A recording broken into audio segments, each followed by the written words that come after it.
Operation Freeballer over here. Operation Freeballer. I'm trying to be more freeballsy in my life. Yeah, I can support you in that. Yeah. Freeball in your life. Freeball. I'm wearing a new Cakes product. Ooh. A sticky bra with Ooh. nothing, but it stops right here. Oh, cute. So good. So I used to get these ones from Amazon, just like regular old brand, but they came out with this product. And I'm like, damn. Nice. It's good. Yeah. Cakes is on it. I still need to get a pair. Yeah. I don't know. I'm sleeping on it. It's okay. I know. It'll happen. It'll happen. All right, everyone. Welcome back to another episode of the Humanhood series brought to you by Casey Riley and Melanie Peralta. And before we dive in to today's epic episode, let's go ahead and shout out our sponsors, I Do Experiences, which is the home to the Humanhood series. If you are looking for a venue here in South Scottsdale, I Do Experiences is definitely a place to consider. You can host literally anything here. A breathwork session, a sound healing session. You can get married here.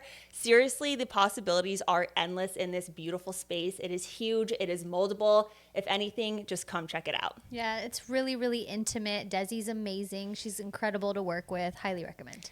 Come do a little tour. Come do a little See what it's about.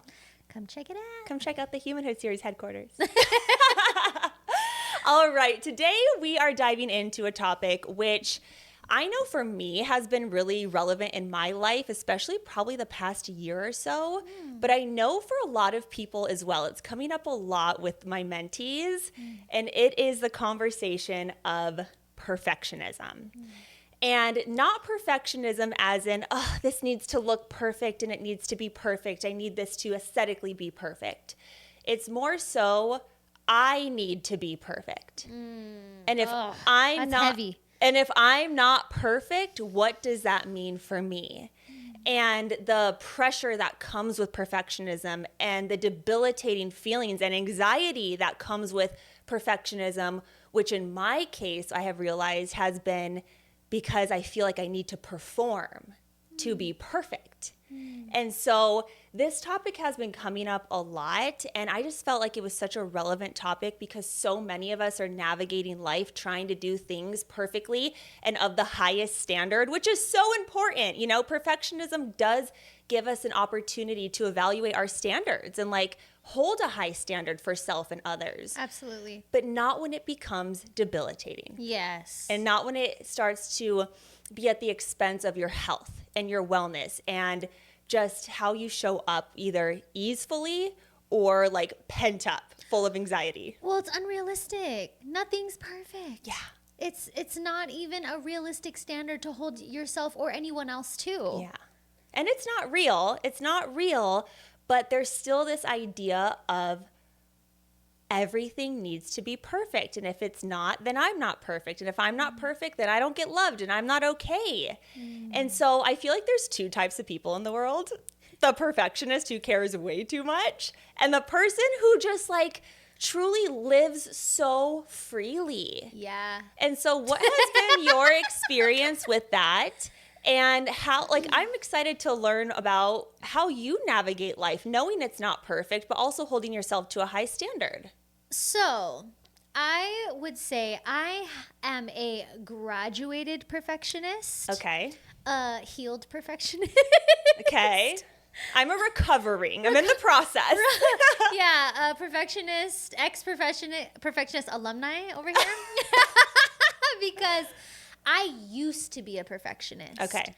Especially when I was younger, I had to be perfect at everything that I did. I had to be the best at what I did. Everything had to be just right, whether it was school, grades, my clothes, my music. Back then, there was just everything that I did, it had to be perfect because it was a reflection of me. And at that time, I wasn't incredibly solid in who I am, in all of me. I hadn't been in full acceptance of every layer and flavor of Melanie. I was still in the performing energy. And at the time, I was literally performing because I was in the music industry and I had all these eyes on me and things like that. So yeah, I was in that mode of trying to be something for someone or, you know, for a reason. And it, my perfectionism was actually a big reason, if you've listened and been following along for a while, why I wore the fake ass. Okay, Skims just came out with a new fake ass, and I'm like, are we really going back Dude, that when way I saw to that, padded I panties? said, Kimmy, you're late, girl. Okay, I've been on that train. I said, you late, girl. But that was a part of it.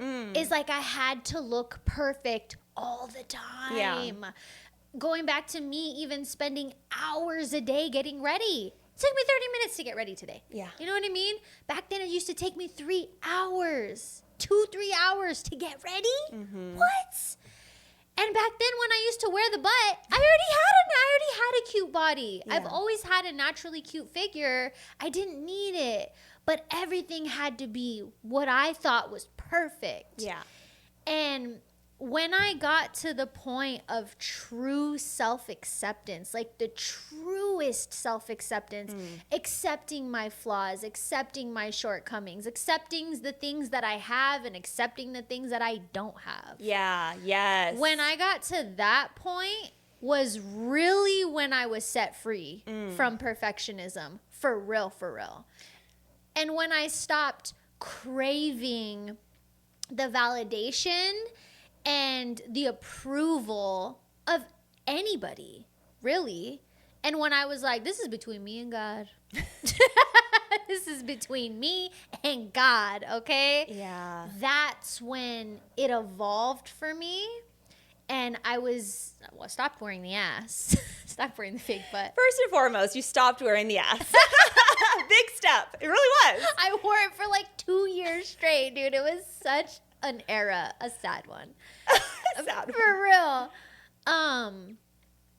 And yeah, for me, perfectionism evolved into grace. Giving myself grace. Giving myself permission to be flawed and totally be okay with that. Yeah. Because I used to be really hard on myself, like so hard on myself. And it has been the most liberating thing. And I'm really, really grateful that I evolved through that now that I'm a mother. Because a lot of parents, they project that perfectionism onto their children. Yeah. And it's that in itself is debilitating. And I think that's probably where you get it from. Yeah. Too. Oh, yeah, for sure. I felt like if I showed up perfectly and I was not a problem and everything was great and I got the praise, that was like survival mode. Right. Okay, we made it through. Everyone's happy. We're good. But what I have found with the perfectionism is because I really thought back to even these conversations. Like when we don't really know what we're talking about, I'm like, wait, like, can I trust what I have to say will be good enough?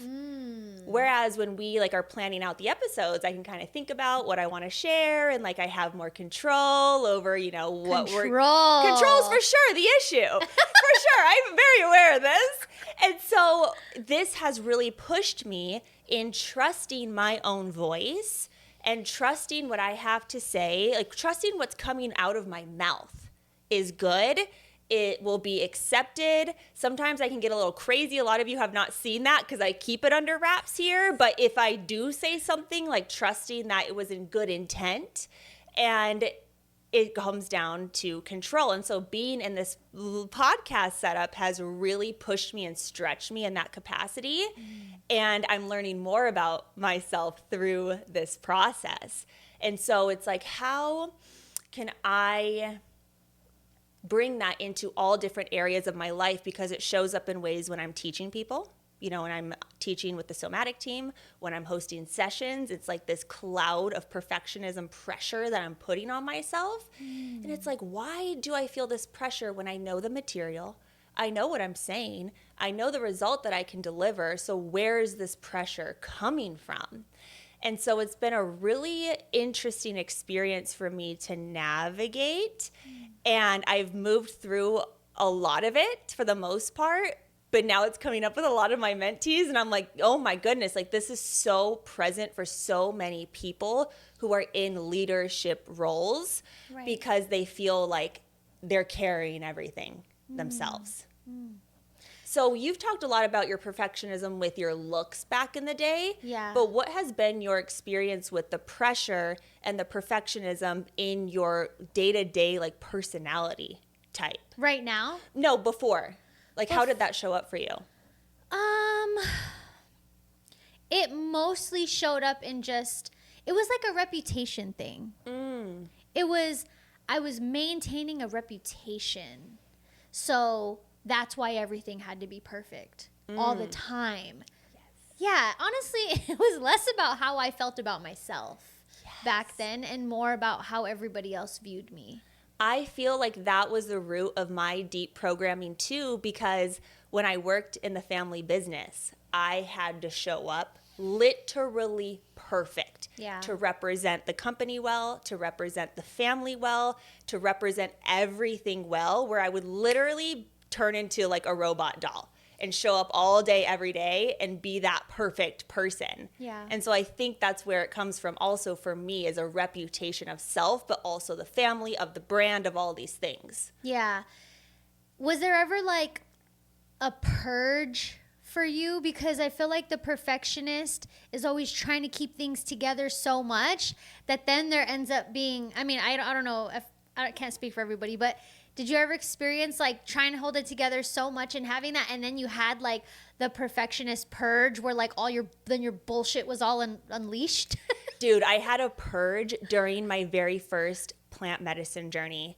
So I didn't know what to expect. I didn't know the intention of this stuff was to express and unravel. So I started feeling things. I was like getting the giggles, and my sister was next to me and she's fucking laughing her ass off, and she's like doesn't give a fuck, and I'm like laughing, but then someone else next to me was crying, and I was like, can't do this. Button it up. Be perfect. And when you're trying to fight ayahuasca for 8 hours, no, literally it was like 10 minutes in, I was literally in so much pain. I was like a soda bottle shaking up, trying to hold it together, Casey. Hold it together, Casey. This is not acceptable. Like, don't laugh. Don't do this.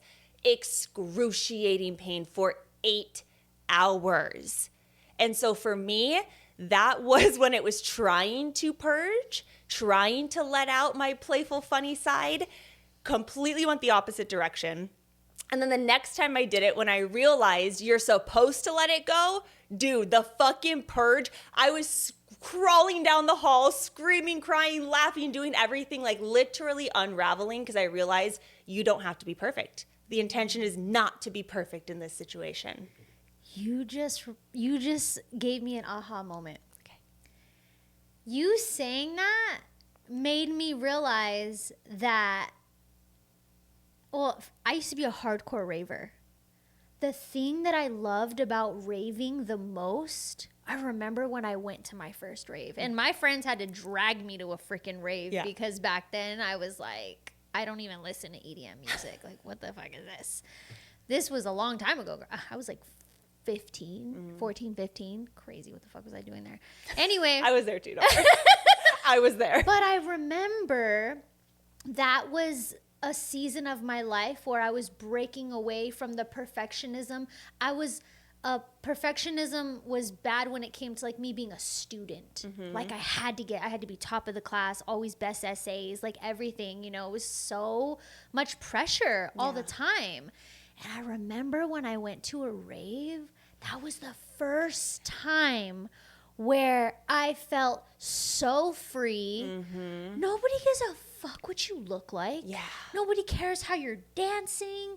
Nobody cares about anything. If you are the perfect one, you're the weird one at a rave. Yeah, You're like, meant to go crazy. dude, exactly. Yeah. And I remember going there and feeling the liberation. Yes. Feeling the freedom to be weird as fuck if I wanted to. Yeah. And wear whatever I want and dance however I want. And like, that was such a huge appeal for me. Mm-hmm. I guess that was my purge. Yeah. Because at that time, I became a hardcore raver. Yeah, you get addicted to the freedom. Yes. It feels so good. It was an expression of my purge. It's like, this is the place where I get to just go buck wild. Yeah. And nobody gives a fuck about anything that I'm doing. Yeah. At all. Yeah.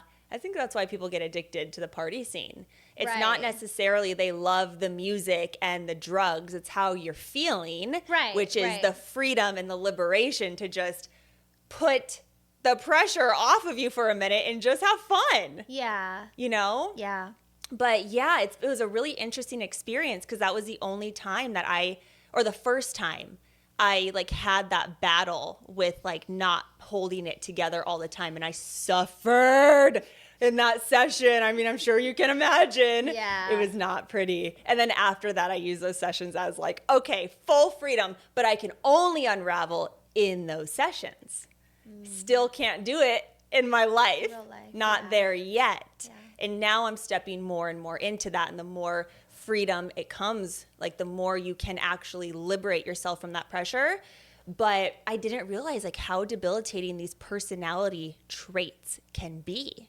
You know, the perfectionism, the overachieving, all of these things, the need for validation, and all of these things can be supportive. Like I mentioned earlier, they give us a marker for what our standards are. And to what extent are you taking it? And are you Yes. leaving room for human error and humanness? Yes. So the thing about it is it's really important to understand the source of that. And for me, a big source of it was my dad. My dad, like you said, bittersweet, because it does hold you to a high standard of excellence. Yeah. And there's a polarity there. My dad held me to such a high standard. And I think a lot of it was just because he was like, I don't want you to be me and your mom. Yeah. But he held me to the highest standard. I remember one time my best friend was at my house and she was in my room. And so she was overhearing this and I got a B. I was like a straight A student all the time. I got a B. And my dad was like going in on me about a B. And he's like, you're better than a B. You're not doing this and this until you get this B to You're an better A. than a bee. And my friend in the room, her grades were C's, D's, and F's. C's get degrees, okay? So I went in my room and I remember her being like, your dad's a fucking dick. And I'm like, but I was just like, you know? And so my dad always did hold me to such a high standard that a lot of my perfectionism did come from always wanting to make him proud and live up to his expectations. But again, the purge showed up and then I rebelled later on in life and then like all my fuck shit was out on the table and he was like, well, goddamn, now I'm just trying to make sure she doesn't run away again. And this is exactly what happened.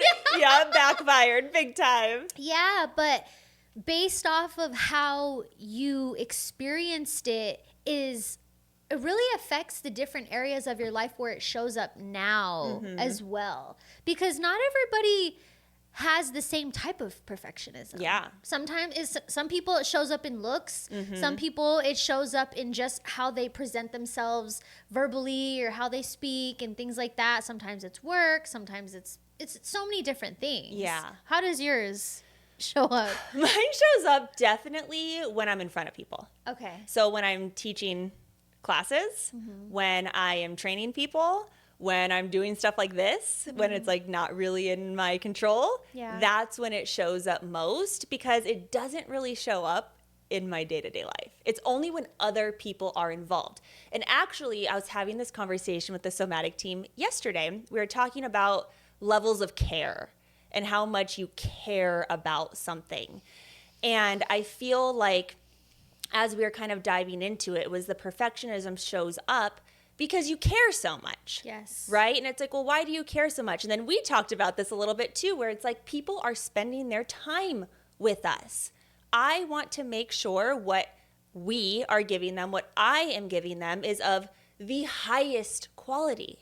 If someone is stopping on their phone and looking at this, I want it to be beautiful. Right. I want it to be impactful. I don't want to just put stuff out there to do it. I want it to be great for the person, because I know what it's like to be a consumer and consume somebody's care.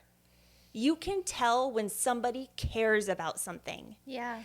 And then I was thinking back to this level of care and like my group sessions that I host.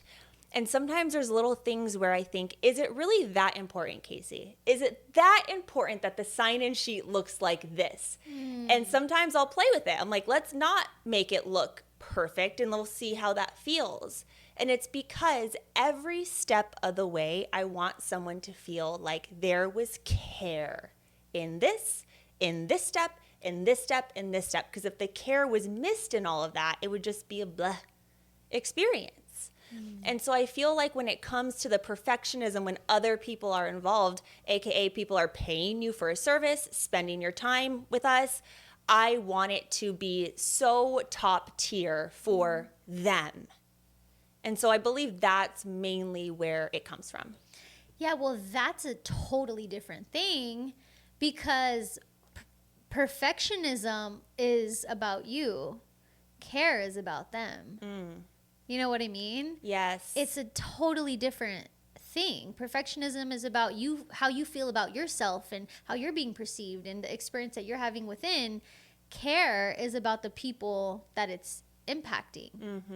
So it's a totally different sensation. And honestly, I love that the things that we want to be so perfect in, we want to be so perfect in it because we care. It can just be a language shift. It's like, I really care about this thing, so I want it to be good. Yeah. Because even language, words, they have so much emotion attached to them. And even just the word perfect. Yeah. The word perfect comes with pressure. Yes. That's what that word comes with. That's like the shadow side of of perfect is pressure. Yeah. And care doesn't come with that. It doesn't feel like it has that same dense, shadowy side to it. I mean, when you're thinking about caring about what others think, yeah, Yes. but I more so mean from the perspective of just like when you care about something that you're putting a lot of love into it. Yeah. You know, that's different. Yeah, that's a really good perspective shift on that. And I do think, if I'm just being honest, it is care, and it's a little bit of the self-perfectionism. I need to be perfect while I'm doing this. And so I do see both of those sides to it, but I love distinguishing which is which, because now it's like, oh, I just care about this, and this is what I love to do because it's important to me and I care about it. This is the side where the perfectionism showing up with me. How can I lessen the pressure in that area? Yes. There has to be a balance, because it is a good thing to give a fuck. It is. It is. Yes. There's duality here. You don't want to be the person that doesn't give no shits and doesn't put any care and intention into anything. You don't want to be that person either. No. So it's a fine line between figuring out, it's a thin line between love and hate. I don't know that song. Oh, it's an oldie song. It's such a good song. Anyways, it is a thin line between caring too much and not caring enough. Yes. There's a dance there, because I want to be a high standard of excellence type of person. Yes. I love that about myself. I thrive there. And it's the human part too. Yeah. The grace, the space, the compassion. Very, very important to be balanced in both of those things. Nobody likes perfect anyways. No. Nobody. No. Especially in today's world. Perfect's Everyone's boring. so tired of it. Everyone's boring.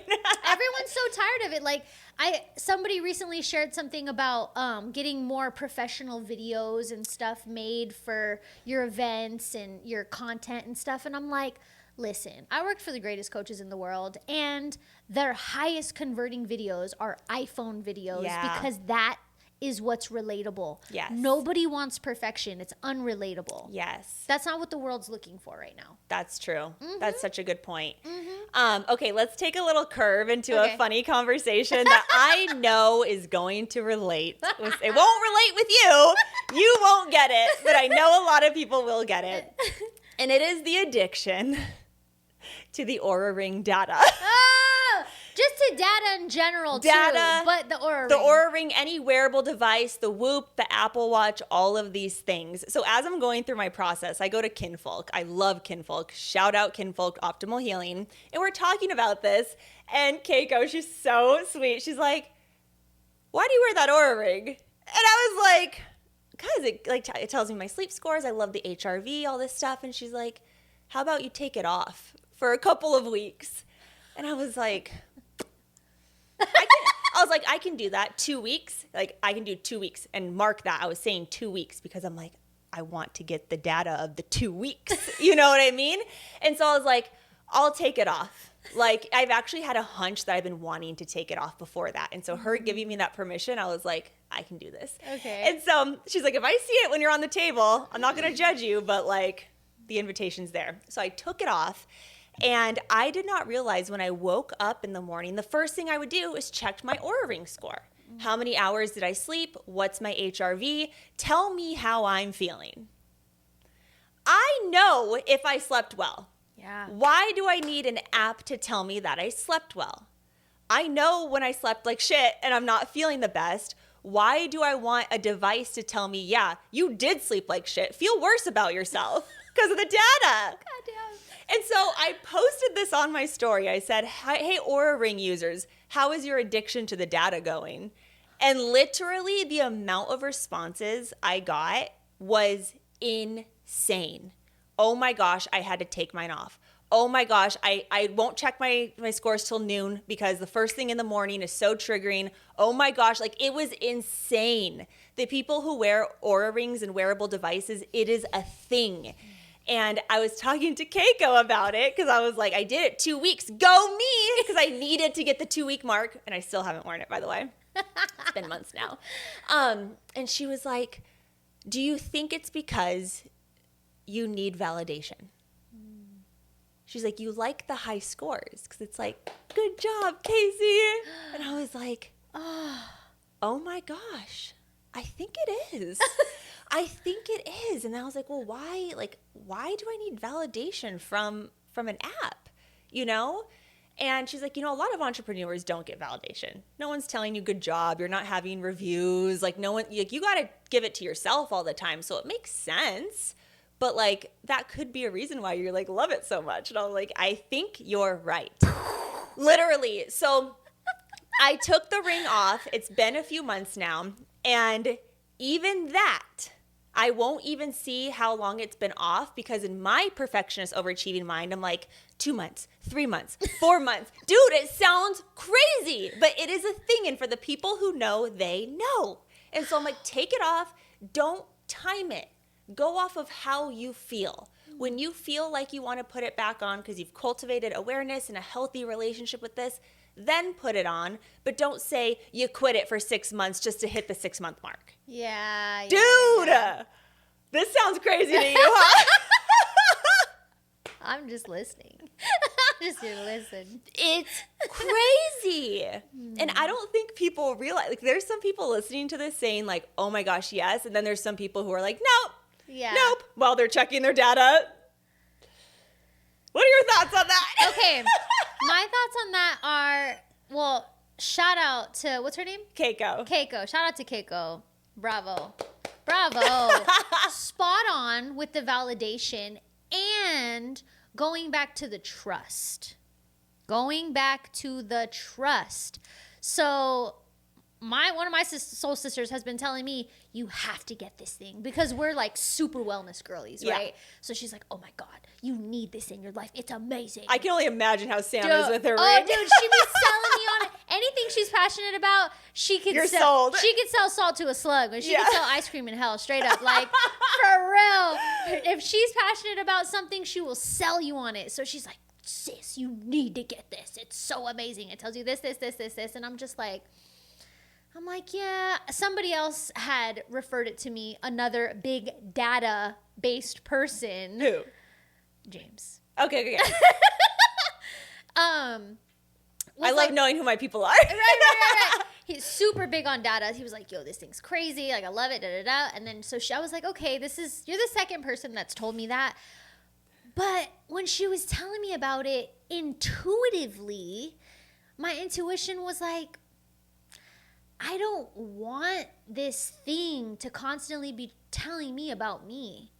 My goal is to be so in tune and so trusting within my own self and my body and my intuition that I know what's going on with me. I know what I need and what I don't need because I can sense it within my own being. The intelligence within is telling me, not this ring that I'm wearing every day that's reading me. Plus, I'm such a conspiracy theorist. I'm like, do not read my biology every day. What are you doing with you're this wearing it information? 24/7. Yeah, but also, then it's like, it has to be some sort of Bluetooth or something if it's like, yeah. You can turn it off, though. Low EMF. I'm like,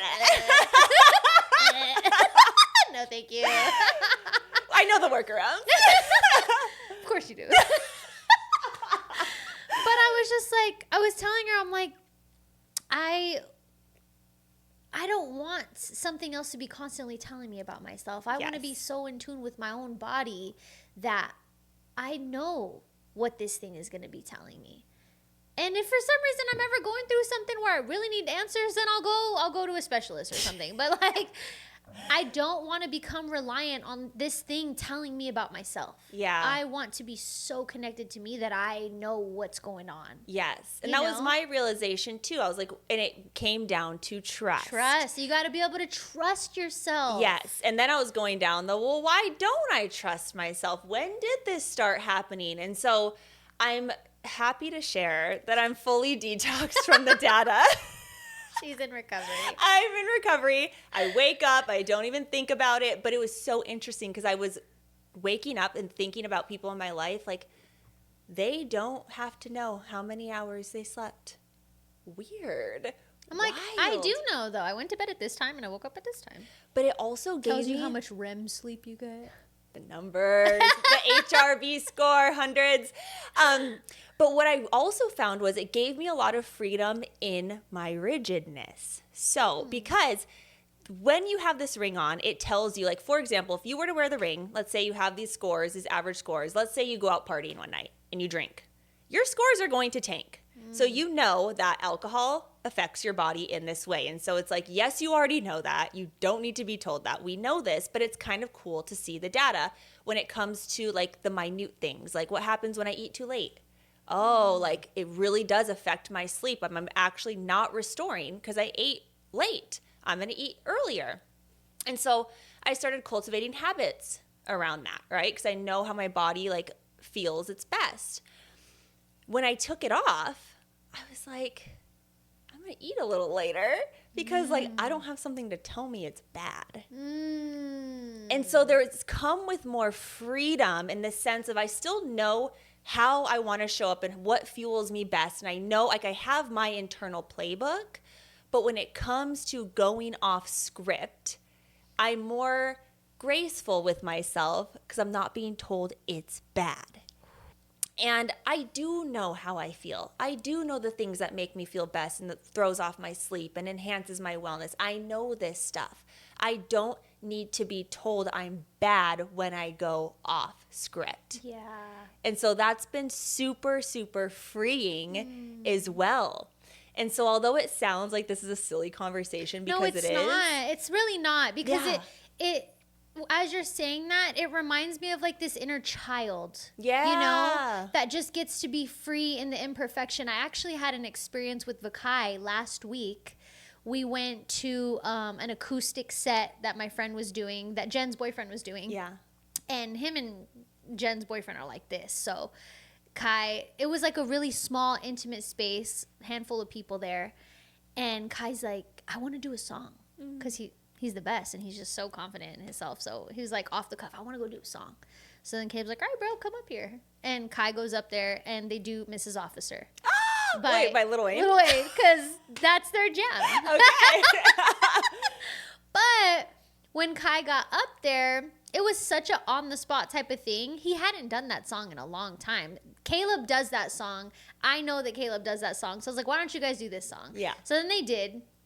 And he messed up a lot, but he's just a kid. Yeah. And he didn't rehearse for this. He just got up there and did it, you know? And so when he was done, everyone was like, wow, you know? And everyone's just looking at him like, so dope. That little kid just got up there and did that. Yeah. But Vakai was over at me, like standing next to me, and he was being super quiet. And at first I didn't really notice anything, but then I look over at him and he was teary-eyed. And I was like, Bobo, what's wrong? And he was like, I messed up. Like, I messed it up. And I was like, babe, I told him, it's okay. Nobody expects you to be perfect. Caleb's not even perfect. Mommy went up there and did a song a couple weeks ago and I wasn't perfect. Nobody cares that it wasn't perfect, baby. It was fine. The fact that you even got up there and had the courage to go and sing a song and perform this song in front of a bunch of strangers in a public setting. Yeah. Everyone just thinks that's amazing in itself. And in that moment, it reminded me of when I was little. And when I would go and perform, there would be times when I would perform and I would mess something up.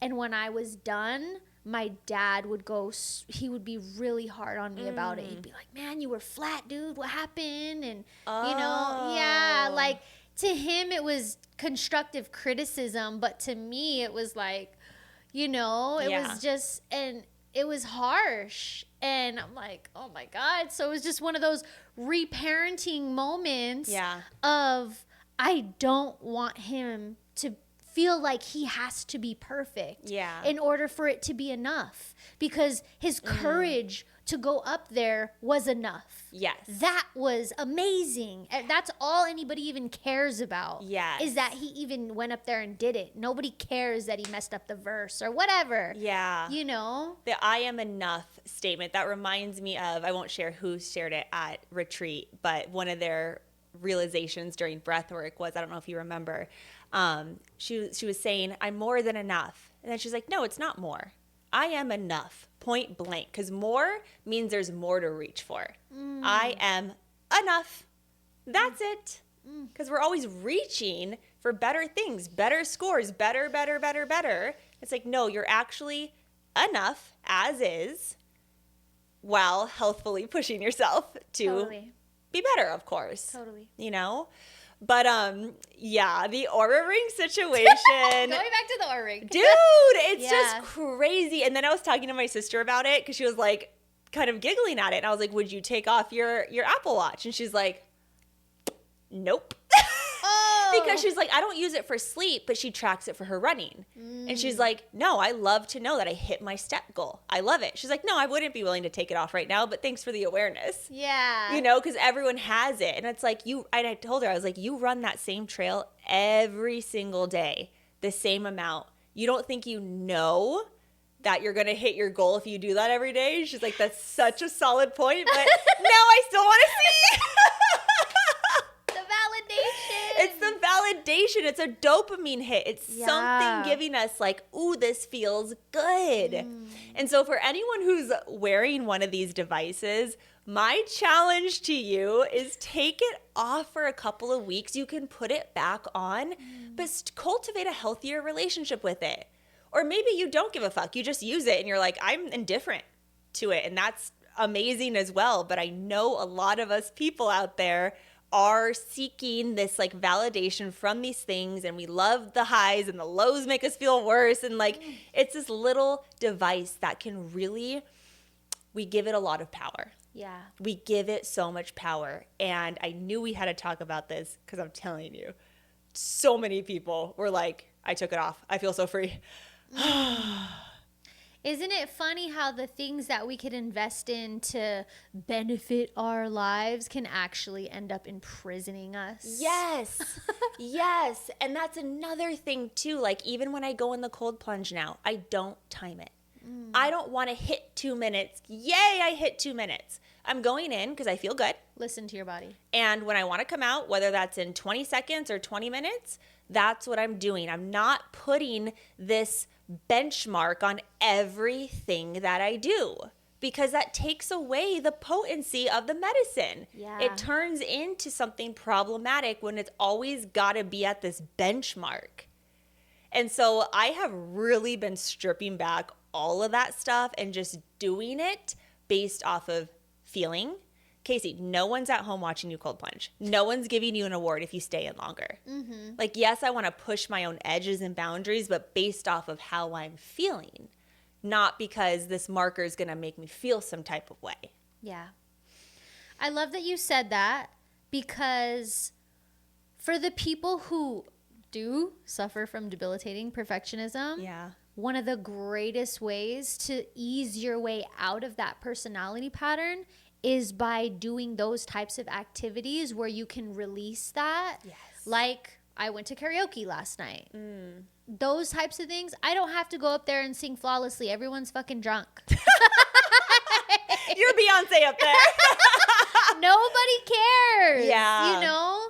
And so that has actually been very, very healing for me. Oh, I bet. You know how I get sometimes, like when people put me on the spot to sing, Yeah. I get uncomfortable sometimes, Yes. and it's because of the pressure that I went through as a kid. Which is so wild because as It's someone... like performance pressure. Yes. Perfectionism pressure. And it's so wild because as someone who thoroughly enjoys your singing, you can sing anything. And I'm always like, can you sing this? Like, sing. Yeah. Do something. Sing, Melanie. If I could sing, I'd be singing all day. All the time. You know, but to you, it's like, oh no, I gotta do it perfect or do it right. My voice is cold right now. I need to warm up. It's like, no, actually, you are Beyonce to all of us commoners who can't sing. So with me releasing that and working through that, going to karaoke has been so healing for me. Yes. Dude, I go into karaoke and I be blowing that thing down. Because I don't give a fuck. Yeah. And if I mess up, I don't care. Yes. Because that's what it's there for. Yes. You know? So if you are struggling with that in your own way, find opportunities and safe spaces where you can practice not being perfect. Yes. Where you can exercise being flawed and free. So that you can break that wiring within your subconscious and experience the safety in that. Yes. That is so, so, so key. That's exactly what I've been telling all of my mentees because people are like, it is literally debilitating, or they said something wrong, or they feel like they rubbed someone the wrong way in a session. And I'm like, all right, we need to break this perfectionism. And that's exactly what I say. Find safe spaces for you to fuck up as much as possible. Come out alive because you always are, and decondition that from you, because that's literally what I've been doing with every little thing in my life. It's like, okay, safety. Okay, safety, safety, safety. So now it's not as heavy. Right. And so it's been a really interesting process for me, these personality traits and characteristics. And I always think, like, have you always been this way, Casey? Like, think about when I was little. Have I always behaved this way, or was it a learned pattern along the way? And I can, like, see little areas when I was younger, and then I know exactly when it started to become a learned pattern. And I'm like, oh, wow. We really do pick up things as even adults. Totally. You know? 1000%. You know what's a big area of influence when it comes to like personality traits that develop? Relationships. Romantic relationships. Yeah. Because you're moving through that. Ugh, dude. Yeah. Well, even in my last long relationship, my almost 6-year relationship, I had developed so many different personality patterns to stay safe. Yes. In that dynamic. And so sometimes the perfectionism can even show up in that, because it's like, I want to be perfect for this person. I don't want to trigger them. I don't want to, do this or this or this. So you can develop those traits in so many different ways, but relationships is a big one. Yeah, especially when it's out of survival, like something that your body deems, your nervous system deems as, I need to behave this way. So I can be loved. So I can be loved So I can and be accepted, or walk on eggshells and keep the dust and everything low.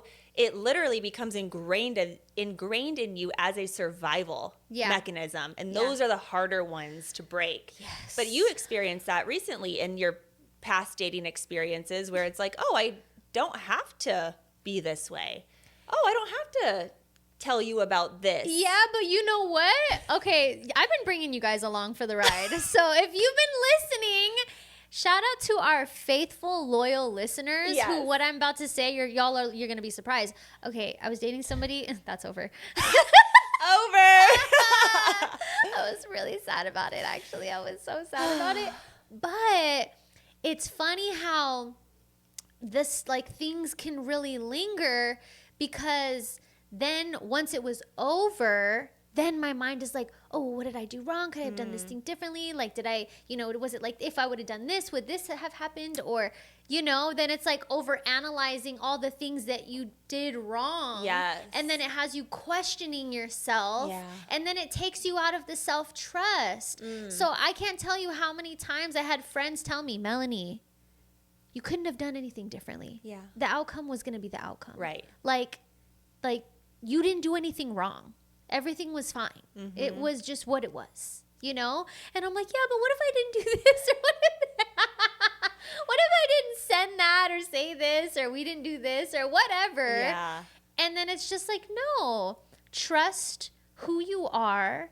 Trust life, because one thing is, like, we feel like we have to show up perfect because we're scared of an undesired outcome. Yes. And so I'm like, okay, well, things not working out was absolutely an undesired outcome. But at the end of the day, dropping back into my trust, I trust that I know who I am and what's right for me is going to show up in my life. Yes. I trust that this was an experience that I needed to have with this particular person and that it was setting me up for something else. Yes. Or, it's just trust in ourselves, but then also just trust in the grand scheme of life. Isn't that interesting how we all have our areas? Like, there's some areas where I fully trust. I'm like, I know it's coming or it's not, or like, I don't care. Like, I fully trust in it. And then there's some areas where it's like, I gotta control and overanalyze. And I love that you share your experience with that, because we all have that. Yes. We all have an area where that control and that trust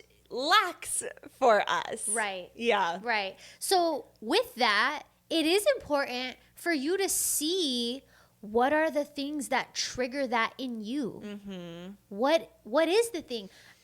After this experience, I see, okay, romantic relationship can trigger that type of behavior in me because I want to show up in a certain way when I really care about somebody and I don't want to make them feel like this, or you know what I mean? But I don't feel like that when it comes to other things like my workshops. I don't feel perfectionism when it comes to my workshops. There's been times where I'm like, I'm hosting a workshop, I'll promote it and then I won't create it until the morning of. Yeah. Because I'm like, I trust myself so much that I know what I'm doing and I'm going to sink into the energy of today, and what's going to come through is going to be right. Yes. And even though I've never done this before, it's going to be great. Yes. I've experienced that too recently with some of my trainings. I prepare so much. The somatic team always gives me so much shit. They're like, Casey, you literally spend hours, you note this stuff. Like, why are you preparing? I'm like, because I care, Yeah. And so my last week when I was leading the trainings, I looked over my notes. I've done this a million times. But I said, do not overdo it. Trust yourself. Trust yourself. You know this. You've said this 10,000 times. Trust the words coming out of your mouth, and trust that if you miss something, everyone's fine. No one's going to know. It's fine. And so I played in that energy for the whole week. And that was the first week that I didn't feel in my body this pressure of perfectionism and this nervous energy, this density. I felt confident and happy and in flow, and it came out great. It was one of my best trainings and everyone loved it. And I was like, I left space for fluidity and for something better to come through. Like, how many times have you not said something, maybe in this conversation or in a conversation where you're like, I don't want to, and you're like, because you don't trust that it's going to come out right, or you don't want to offend someone. When you leave room because you trust yourself and you trust the words coming out of your mouth, you can literally say the thing that someone needed to hear that day that could save their life. It's a little dramatic, but it could. Yeah. Or it could be a huge revelation that impacts their life, you know? And so, my name's Casey. I'm a recovering perfectionist. Okay, let's take it a step further with the trust real quick. Okay. Because being able to trust yourself that you're capable of doing the thing is one thing. Being able to trust yourself in managing if you fuck up is another thing. Yeah. Yeah. So it's like mid fuck up. It's like surrendering to the fuck up. Yes. It's like, even if I do fuck up, it's going to be fine. I'm going to be fine. I can fix this. Yes. Or it's, you know, that's another level of trust right there. Yes. What's an example that you have where that showed up for you? When I went to RGC and I rewrote my entire talk 10 minutes before I went on stage. Oh, yeah. That's risque. Dude, that was super risky. So funny that I just said, because as a public speaker, when you're doing something like that, you don't want to say, Yes, filler words. Filler words are not good. Yes. And because I literally just wrote it, I had some ums in there. Because I just made this 10 minutes ago. It's literally off. I'm not prepared. It's never literally off the fucking cuff. Yeah. I don't have my stories planned. I don't have my talk prepared. But I trust that even if there's an or there's some fuck ups along the story, that the meaning of the message and the way that I deliver it and my presence in general is going to make up for all of that. Yeah. So it's like the mistake is fine. Yes. I can recover. Yes. That right there. Yes. That's key. The way that shows up for me with what I'm doing is sometimes I can lose my train of thought or just completely forget where I'm going, and I just call it out. I literally just call it out. I'm like, has anyone forgotten? Lost their train of thought? I'm literally in that right now. Give me just a second. I'm just going to start over, and then I go for it, you know? And it doesn't happen all the time, but I have found that when that's happened before and I've tried to fight it, and then like, where am I? And then I'm trying to push through to stick to the script. That's when things start to feel really uncomfortable, and then my energy changes, and then it makes everyone else uncomfortable. Yes, because now you are feeling a type of way, and you're not naming the thing, and everyone knows you're going through something, and you're sitting there trying to thug it out. Everyone's like, she okay? Is she good up there? Yeah. So now I learned, just show your humanness. Yes. Don't be a shit show where they don't trust you. But just go up there and like, has anyone lost their train of thought? That is happening right now. Okay, here I am. Let's continue. Versus like, Yeah. So that is another layer and level for sure. So, moral of the motherfucking story. Trust yourself. Trust yourself. Exercise self-trust. Yeah. Put yourself in experiences that strengthen self-trust. That is one of the greatest things that you can do. That right there will serve you so much in life, man. Oh my God. That's a key right there. Yeah. It's a non-negotiable must-have for being a high-quality human. Yes. Being able to fully trust yourself. Definitely. A little exercise I've been doing also. I'm telling you, I'm in it. I'm giving you guys all a tip. Clearly. I'm in it. Like, do you ever leave your house and then what? You're checking if you turn the curling iron off? Did I lock the door? Did I turn the stove off?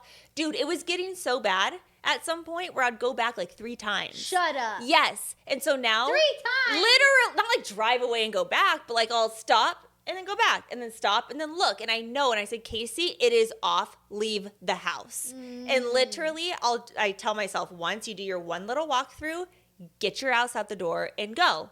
You did it. You locked it. You did whatever it was. Trust yourself. And so even like little tiny things like that, start to play with it. And then when you can exercise in these small, minute ways, it really does strengthen the trust. You don't have to go balls to the wall and like go give a speech right away. Yeah. But start with the little things. Yeah. Wow. You weren't expecting that today. I was so not expecting that today. Well, it was funny because we actually were supposed to have a guest today, and then that didn't happen. So then we walked in, and we're like, so what are we talking about? So what are we going to dive into today? And then Melanie's like, I'll roll with whatever. And I'm like, okay. She's like, I got it.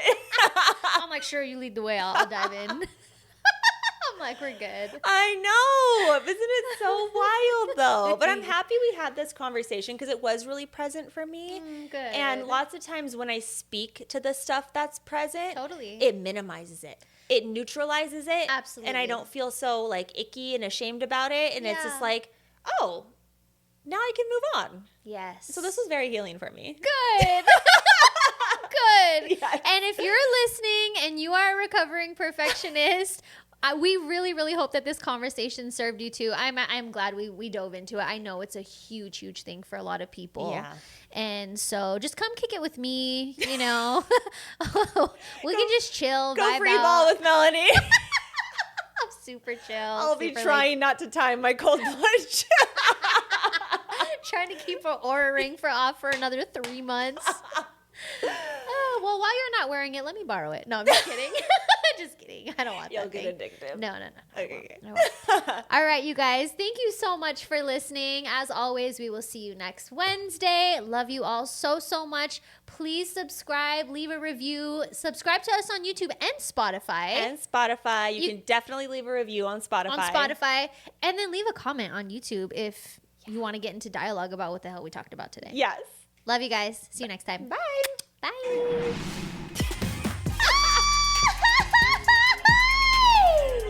Wild. What?